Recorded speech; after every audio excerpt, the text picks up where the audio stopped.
ہر کوئی دنیا سے جاتے ہوئے اولاد یاد کرتا ہے. میرے باپ اچانک اللہ نے موت دی، ہارٹ اٹیک ہوا، ٹھیک ٹھاک تھے، اچانک. تو ایک میری بہن لاہور تھی، ایک فیصل آباد. تو میرے باپ آخر وقت تک کہتے رہے میری بیٹیاں تو بلا دو، اور میری دھیاں تو لے آؤ، میری دھیاں تو ملا دو، میری بچیاں تو ملا دو. اور یہ کہتے کہتے دنیا سے چلے گئے. ہر آدمی موت کے وقت یہی کچھ کرتا ہے. میرے نبی دنیا سے جا رہے ہیں، دنیا سے جانے کا وقت ہے. 12 ربیع الاول ہے، پیر کا دن ہے، 7 جون ہے، 11 ہجری 633 عیسوی. جبریل نے آ کے صبح آپ نے ساری بیگمات کو بلایا، رخصت فرمایا ملاقات کی.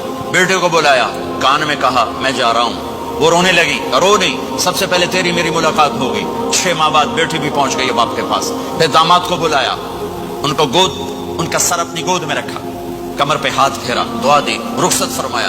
آخر میں اپنی آنکھوں کی ٹھنڈک کو بلایا. کون؟ حسن اور حسین. کہ میری آنکھوں کی ٹھنڈک حسن اور حسین، میرے جنت کے پھول حسن اور حسین.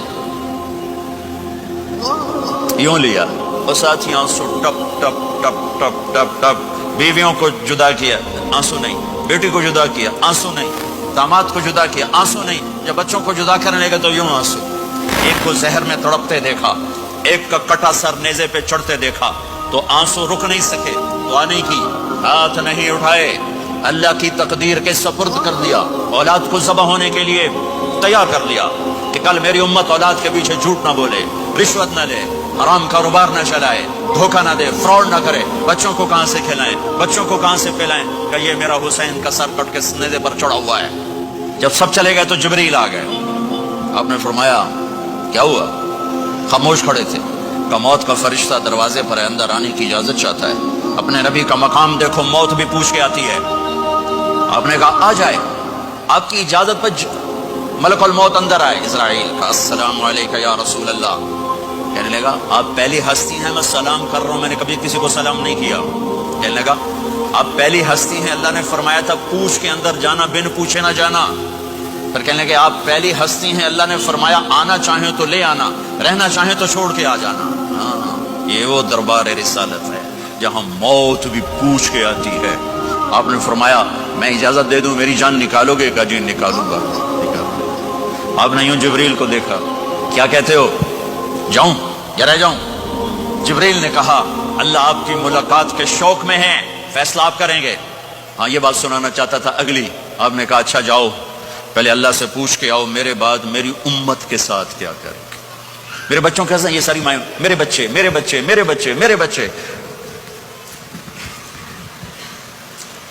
میرے نبی کو تو پتا تھا کہ یہ تڑپ تڑپ کے ایک زہر میں جائے گا اور ایک کا سر کٹ کے نیزے پہ چڑھے گا. کیوں نہیں ان کے لیے ہاتھ اٹھائے؟ ہمارے لیے کیوں روئے کہ جاؤ اللہ سے پوچھ کے آؤ میرے بعد میری امت کے ساتھ کیا کرے گا، میں پھر جواب دوں گا. جبریل واپس گئے، موت کا فرشتہ کھڑا ہوا ہے. جواب آیا یا رسول اللہ آپ کا رب کہہ رہے ہیں آپ کی امت کو تنہا نہیں چھوڑوں گا. مجھے میرے رب کی قسم جو سن رہا ہے جس نے ہمیں یہاں جمع کیا ہے، سنو میری بات غور سے. اگر میرے نبی یہ سوال نہ اٹھاتے تو آج میں اور آپ بھی بندر خنزیر میں بدل چکے ہوتے. میری اور رب کی کوئی رشتہ داری نہیں ہے. اس امت نے وہ سب کچھ کر دیا جو پہلی امتوں نے کیا، لیکن کون ہے جس نے عذابوں کو روکا ہوا؟ وہ میرے نبی کے آنسو، میرے نبی کی آہیں، میرے نبی کی دعائیں، میرے نبی کی فریادیں، میرے نبی کی تڑپ، میرے نبی کا رونا، میرے نبی کا پیٹ پہ پتھر باندھنا. اس نے روک دیا. کوئی نبی جاتے ہوئے امت کے لیے نہیں رویا. واحد نبی ہیں جو جاتے ہوئے امت کے لیے روئے، میری امت میری امت میری امت.